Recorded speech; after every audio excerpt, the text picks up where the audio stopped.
जब मैं बादल बन जाऊं तुम बारिश बन जाना, जो कम पड़ जाए सांसें मेरा दिल बन जाना। एक गाने की इन पंक्तियों को गाते हुए सुरेंद्र शिखा के बालों में उंगलियां फंसाता है और शरारती नज़रों के साथ उसको छेड़ता है। हटो जी, आज क्या सूझी तुम्हें जो यूं गाना गा रहे हो? कुछ अपनी उम्र का भी तो ख्याल रखो। तुम कॉलेज वाले लड़के नहीं रहे, दो बच्चों के पिता बन चुके हो। शिखा ने सुरेंद्र के हाथों को अपने बालों से हटाते कहा। सुरेंद्र और शिखा जवानी की दहलीज पार कर चुके थे और अधेड़ उम्र में ही बुढ़ापा हौले से अपनी आमद का एहसास कराने लगा था। उनके एक बेटा और एक बेटी थी। दोनों बच्चों से उनकी दुनिया गुलजार थी। सुरेंद्र रांची यूनिवर्सिटी में प्रोफेसर था और अभी 2-3 वर्ष ही हुए थे यहाँ ट्रांसफ़र हुए। इस कारण दोनों पति पत्नी रांची में ही रहते थे। आज रविवार की छुट्टी थी तो सुरेंद्र शिखा को अपनी चुगलबाजियों से परेशान कर रहा था और शिखा का चेहरा देख मुस्कुरा रहा था। ये गाना न गाऊं तो फिर क्या गाऊं, बीते ज़माने वाला, ऐ मेरी ज़ोहरा ज़बी तुझे मालूम नहीं। ये गुनगुनाते हुए सुरेंद्र हंसने लगा। सुबह सुबह तुम सठिया गए हो क्या? कहती हुई शिखा चाय बनाने के लिए उठने लगी, मगर सुरेंद्र ने उसे खींचकर पास बिठा लिया। ओफो, जब देखो तब किचन में जाने को तैयार रहती हो। आज मेरी छुट्टी है और साथ में घर के काम से तुम्हारी भी छुट्टी। आज कामवाली को भी फ़ोन करके ना आने का कह दो, संडे उसकी भी छुट्टी। सुरेंद्र ने कहा, छुट्टी और वो भी मेरी? आज तक मुझे गृहस्थी और अपनी जिम्मेदारी से छुट्टी नहीं मिली। शिखा मुंह बनाती है, इसलिए आज छुट्टी और आगे भी हम छुट्टियां मनाएंगे। सुरेंद्र ने कहा, क्यों जी, आज तुम्हारा लहजा इतना बदला बदला सा क्यों है? आखिर क्या इरादा है? शिखा सुरेंद्र की आंखों में झांकती है। इरादा तो नेक है। सुरेंद्र शरारती अंदाज में हंसते हुए आगे कहता है, आज से हम अपनी ज़िंदगी को जीने की शुरुआत करेंगे और इसके लिए कोई बहानेबाजी नहीं चलेगी। देखो ना शिखा, अपनी अपनी जिम्मेदारियों को निभाते हम दोनों एक दूसरे के साथ सिर्फ फॉर्मल लाइफ ही जी पा रहे हैं। तुम्हें भी तो मुझसे कितनी शिकायतें रहती थी। सुरेंद्र की बात सुनकर शिखा अपने बीते वर्षों में चली गई। नई नई शादी हुई थी उसकी, और वो भी संयुक्त परिवार में। सुरेंद्र तब दूसरे शहर में कॉलेज में पढ़ाता था और वहीं रहता था, 2-3 दोस्तों के साथ रूम शेयर करके। वो छुट्टियों में घर आता था। ऐसे में शिखा नई नवेली दुल्हन होकर भी परिवार के बीच जिम्मेदार बहू बनकर रह गई। फिर उसके बाद बच्चों को पालने से लेकर खुद को सेट करने तक अपनी अपनी जिम्मेदारियों को निभाते हुए उन दोनों ने अपने दाम्पत्य सेटलमेंट को पीछे छोड़ दिया था। कहाँ खो गई? कहीं शिकायतों का पिटारा तो नहीं खुलने लगा? सुरेंद्र की आवाज़ पर शिखा की तंद्रा टूटती है। वो वर्तमान में लौट आती है। जब हमारी उम्र बिंदास जीने की थी तब तो सिर्फ जिम्मेदारियां दिखी तुम्हें, और अब अपने पेट और बालों को देखो, बुढ़ापे की दस्तक दे रहे हैं। अब क्या आंखें चार करोगी? मोटे पावर के इस चश्मे से तुम्हारी आंखें कब से 4 की गिनती करवा रही हैं। शिखा की बातों में कटाक्ष का अंश था। मानता हूँ शिखा, मैं तुम्हें समय पर वो प्यार भरा साथ नहीं दे पाया। कभी तुम्हें हनी मून पर नहीं ले गया, कभी तुम्हारे साथ क्वालिटी टाइम नहीं बिताया, लेकिन मेरी लाचारी को समझो। सुरेंद्र अब गंभीर हो चला था। आगे बोला, वो बात तो सुनी है ना, जब जागो तभी सवेरा। तो आंखें खोल कर देखो, हमारे जीवन में एक नया सवेरा हुआ है। कल बीत चुका है और उसकी खामियां गिनते हुए इस नई सुबह को क्यों खराब करें? मैंने हमारा हनीमून प्लान किया है। अगले हफ्ते में छुट्टियां ले रहा हूँ, किसी हिल स्टेशन पर चलेंगे। और सुरेन अब फिर शरारती हो जाता है। शिखा का दिल भी धीरे धीरे सुरेन की बातों में डूबने लगता है। सकुचाते हुए वो बोलती है, और बच्चे, परिवार वाले जानेंगे तो क्या कहेंगे? इस उम्र में हनीमून ट्रैवल, लोग तो फैमिली टूर करते हैं। मैं ससुराल में सबसे नज़रें कैसे मिला पाऊंगी? और समाज के लोग, सोचो, पड़ोसी हम पर कितना हंसेंगे। फिर से बचकानी बातें शुरू कर दी तुमने। सुरेन झुंझला उठा। लोगों के कहने सुनने के चक्कर में हम अपनी बची जिंदगी को बेजान कर दें? क्या प्रेम की हरियाली को सिर्फ एक उम्र तक ही सीमित रखना चाहिए? नहीं शिखा, मैंने लोगों की छोड़ खुद के लिए सोचना शुरू कर दिया है। तुम भी अपना जीवन अपने ढंग से जीने की शुरुआत करो। और इसमें गलत भी क्या है? हम पति पत्नी हैं। माना कि हमारी थोड़ी उम्र हो चली है, लेकिन इसका मतलब ये नहीं कि हम जीवन को किसी तरह गुजारने लगे। खुशहाल जीने के लिए उम्र की बंदिश नहीं होती शिखा। शिखा सुरेन की बातों से सहमत हो जाती है। अब नहा धोकर फ्रेश हो जाओ, हम बाहर चल रहे हैं। शॉपिंग, खाना, मूवी, तीनों के साथ आज का संडे। सुरेन बोलकर बाथरूम में चला गया। थोड़ी देर में शिखा दोनों बच्चों के साथ तैयार हो गई। वे गाड़ी से बाहर निकले। ड्राइव करते हुए सुरेन धीमी आवाज़ में खूबसूरत संगीत का आनंद ले रहा था। शिखा भी कार से बाहर देखती तेज बढ़ती सड़क के साथ खुद को गतिमान बना रही थी। आज बाहर का नज़ारा उसे कुछ नया सा और मोहक महसूस हो रहा था। एक रेस्टोरेंट में वे दोनों हल्का सा कुछ खाकर शॉपिंग के लिए एक मॉल में चले जाते हैं। बच्चे दूसरी तरफ अपनी पसंद की चीज़ें देखने लगते हैं। इधर सुरेन शिखा के लिए एक हल्के ब्लू कलर का गाउन पसंद करता है। देखो तो ये ड्रेस तुम पर जच रही है। तुम भी ना, मुझसे मुझसे फिर से मुझे बोलने को मजबूर मत करो। मैं भी ये पहन कर घूमूंगी।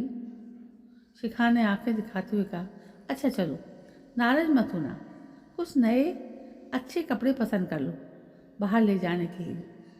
शिखा ने सिल्क की साड़ी और कुछ कॉटन खादी मिक्स के सलवार कुर्ते पसंद किए। साथ ही सुरेन ने भी अपने लिए कुछ नए कपड़े खरीदे। दोपहर का लंच करके वे घर आ गए। शिखा सारा सामान सोफे पर रखकर आराम की मुद्रा में बैठ गई। सुरेन कार गैरेज में लगा कर अंदर आया। चलो, दिन का रूटीन पूरा, अब थोड़ा आराम कर लो, फिर शाम चलेंगे। अब शाम को मैं कहीं नहीं जाने वाली। शिखा बोल पड़ी। ये क्या, थोड़ा सा बाहर निकली और थक गई, फिर अपने हनीमून टूर का क्या होगा? सुरेन ने शिखा को देखकर कहा, इसलिए बोल रही हूँ कि अब बुढ़ापे में ये जवानी वाले चोचले छोड़ो और भक्ति भजन की तैयारी करो। शिखा की बातों का सुरेन पर कोई असर नहीं हुआ।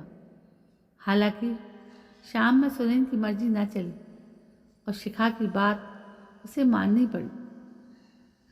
शाम की चाय के साथ रात का खाना भी उन्होंने घर पर ही खाया। अगली सुबह सोमवार का भी दिन सभी अपने अपने रूटीन वर्क में लग गए। बच्चे स्कूल जा चुके थे और सुबह का नाश्ता लेकर सुरेन कॉलेज के लिए निकल गया। लेकिन जाते जाते शिखा को टूर की बात फिर से याद दिला गया। दोपहर का खाली समय शिखा आराम करने के लिए बैठी थी कि तभी डोरबेल बजी। उसने दरवाज़ा खोला तो देखा पड़ोस में रहने वाली निर्मला आई। निर्मला सिर्फ पड़ोसिन ही नहीं बल्कि शिखा की अच्छी सहेली भी बन गई थी।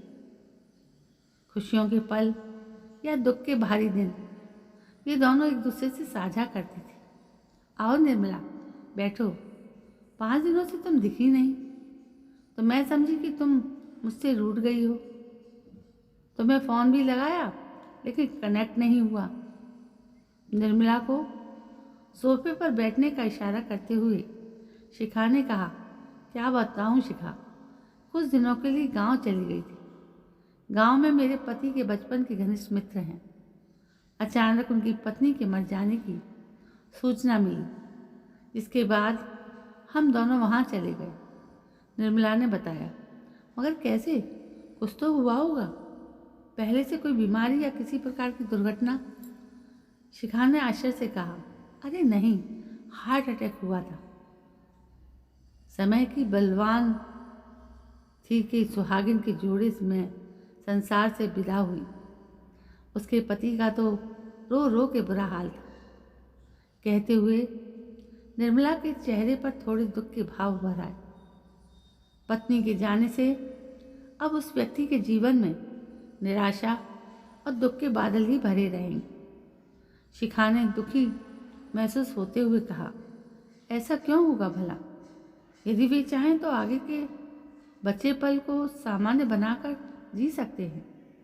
मानव के जीवन में दुखद घटनाएं घटती हैं, विकट परिस्थितियां आती हैं, लेकिन इसका मतलब ये नहीं कि एक जीवित व्यक्ति निर्जीव सा जीवन जिए। मतलब शिखा निर्मला की बातें समझ न सकी। मतलब ये कि किसी भी व्यक्ति को अपनी दुखद परिस्थितियों में अधिक समय तक बंधे नहीं रहना चाहिए।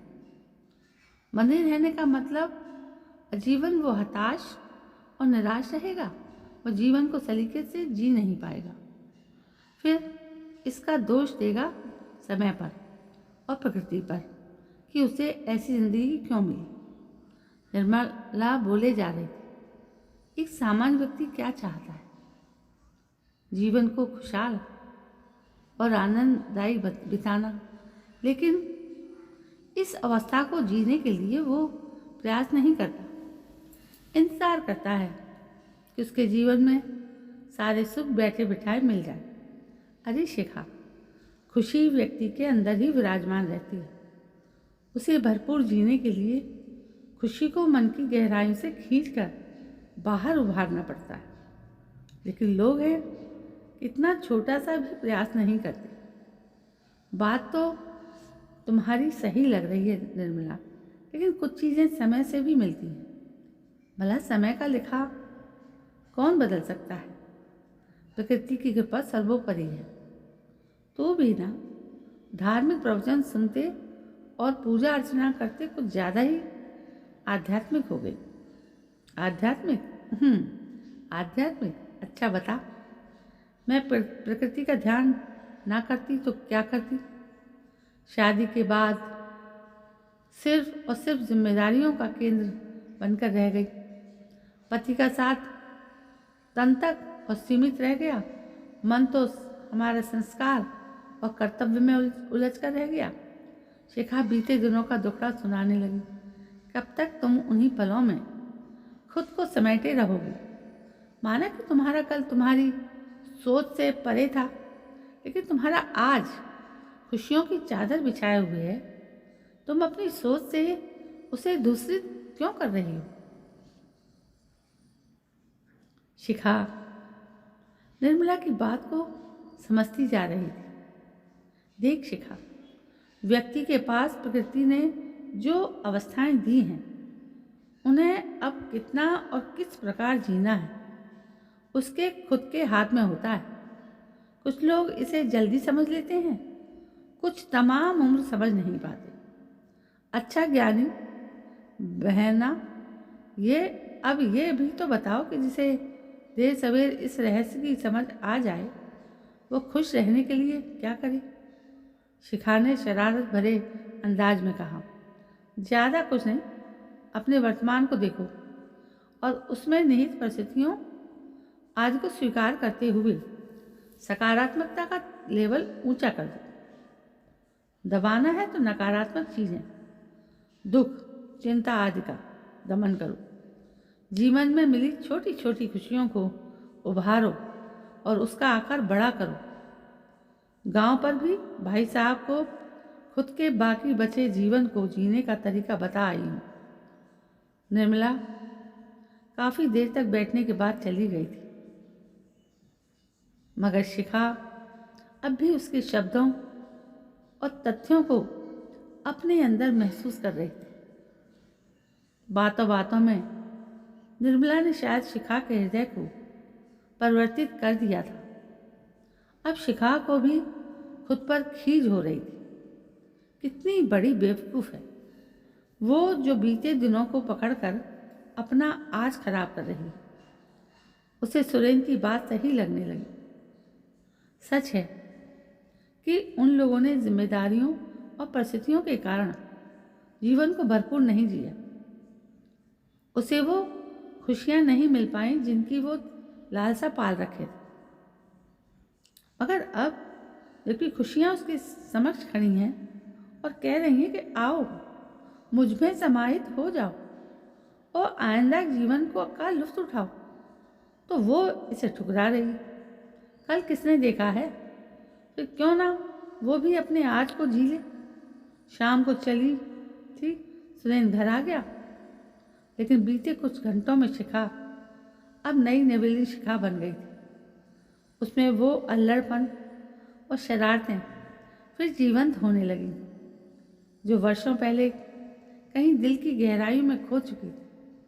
चाय के साथ शिखा सुरेंद्र की पसंद का नमकीन लाई थी और संग में गाजर का हलवा भी, जो शायद उनके इस पल में मिठास घोलने के लिए काफ़ी था। वाह वाह, आज तो हमारी श्रीमती जी ने हमारा मन जीत लिया। बात क्या है? कुछ नहीं, बस यूँ ही। वो हमारे टूर का क्या हुआ? मैं सोच रही हूँ कि हम दोनों शिमला की वादियों में कुछ सुकून के पल बिताएं। जाने मन तुम्हारे आदेश की तामील की जाएगी। सुरेंद्र ने शरारत भरे लहजे में कहा, चलने की तैयारी करो, इस हफ्ते मेरी छुट्टियां मंजूर हो जाएगी। जब मैं बादल बन जाऊं तुम बारिश बन जाना। सुरेंद्र फिर से गाने की ये पंक्ति गुनगुनाने लगा। बादल तो तुम हो ही, अब आवारा बादल बन जाओ। और शिखा उसके अल्लड़पन पर मुस्कुराने लगती। तो दोस्तों, जो इस कहानी में बताया गया है कि जीने की कभी भी शुरुआत की जा सकती है और बहुत अच्छी तरह की जा सकती है। पुरानी बातें, गुजरे हुए समय को बार बार दोहराने से फिर से उसी दुखों में लिप्त हो जाना, ये कहाँ की इंसानियत है। तो दोस्तों, इस कहानी के माध्यम से ये बताने का प्रयास किया गया है कि हमें अपने जीवन को, जो सिर्फ एक मिला है, बहुत अच्छी तरह जीना चाहिए। तो दोस्तों, कैसी लगी ये कहानी? यदि कहानी पसंद आई हो तो लाइक, शेयर, कमेंट करें और मेरे चैनल को सब्सक्राइब करें।